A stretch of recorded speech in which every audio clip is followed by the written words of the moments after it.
Here we go. We're gonna get started here. I'm gonna show you my screen. I'm gonna go here. We're gonna go here. I'm gonna go back here. I don't make this stuff like, I don't like it that way. I never have. Here. That's the way I like it. Okay, here we go. The first tweet is from Lance Lambert. And Lance is he's an editor at Fortune magazine. And his tweet says this. We're going to see a lot of Lance Lambert today because I don't want you to think, I mean, he's reporting what he sees. Okay. So he's actually going to have like some places where he says the market's strong, some place where the market's weak. And that's what we're all seeing as agents. Okay. So here it is. New AEI Housing Center revises its housing outlook upward again. AEI's base case for U.S. home prices to rise 6% in 2023 and then another 7% in 2024. This is an upward change, accounting for continued tight supply combined with low unemployment. So what are we talking about there? So we've got tight supply. So in St. Louis, we do, like when I look at the stats, we have lower inventory than we did even in 2021 and 2022. And we have what's causing higher prices. Now, low inventory in the sense that what's coming to the market. There is that argument about shadow inventory. There's the argument about like people buying homes and converting them to rentals. So they're not really, they're not really available for the common home buyer. I think that's absolutely true. But then he goes to show that the base case was 4% in 2023 and 6% earlier this month. And then in May, it was 0% in 2023 and 3% in 2024.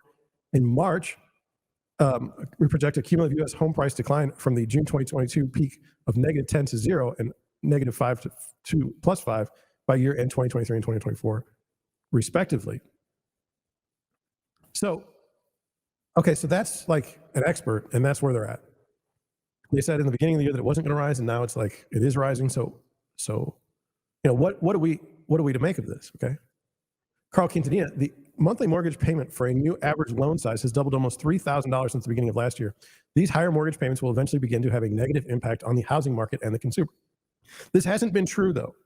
I had assumed that once we hit 7%, last year? Has it been that long? That everything was going to freeze.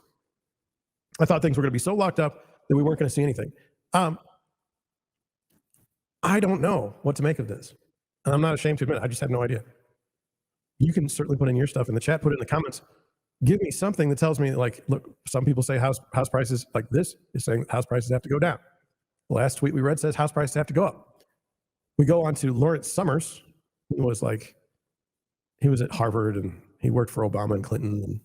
And, Says, I was heartened to see CoreLogic's single-family rent index continue its year-over-year decline. It's been the best predictor of shelter inflation in 12 months' time. Renters have borne the brunt of excessive fiscal stimulus, with prices up 26% since the start of the pandemic. Now, he's going to go on, but let me just put a couple things out there. Number one, there are thousands and thousands and thousands of units coming, multifamily units coming online. I mean, they're building them just left and right.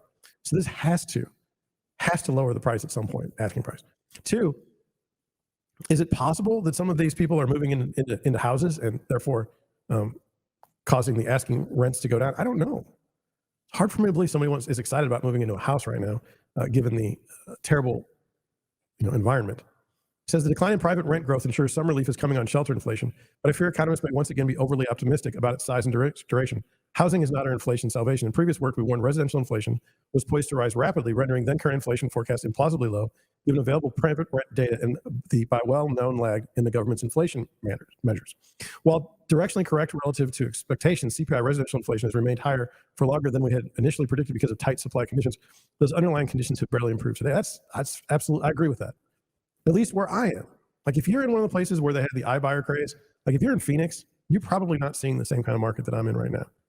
If historical patterns hold up and the market tightness does not improve, private rent growth will remain around 4% into 2024. Personal income growth is still high on average, but for the most vulnerable households, this will be hard to stomach. That's absolutely right. It's some of the people that are making good money right now that are hurting.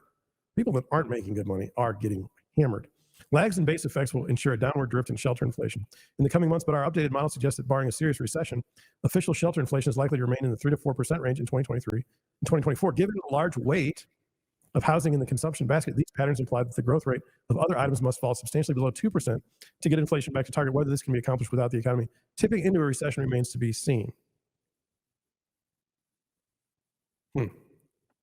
So, I don't know.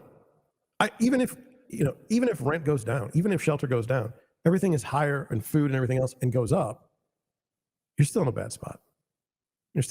So, not good.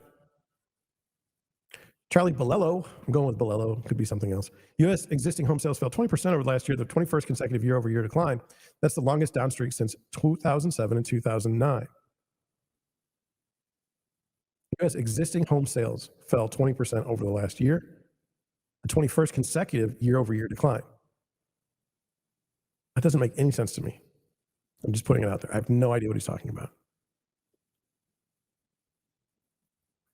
It says 62% of mortgage holders have a rate below 4% and 92% have a rate below 6%, with current mortgage rates close to 7%. Many existing homeowners are staying put, leading to a shortage of homes for sale.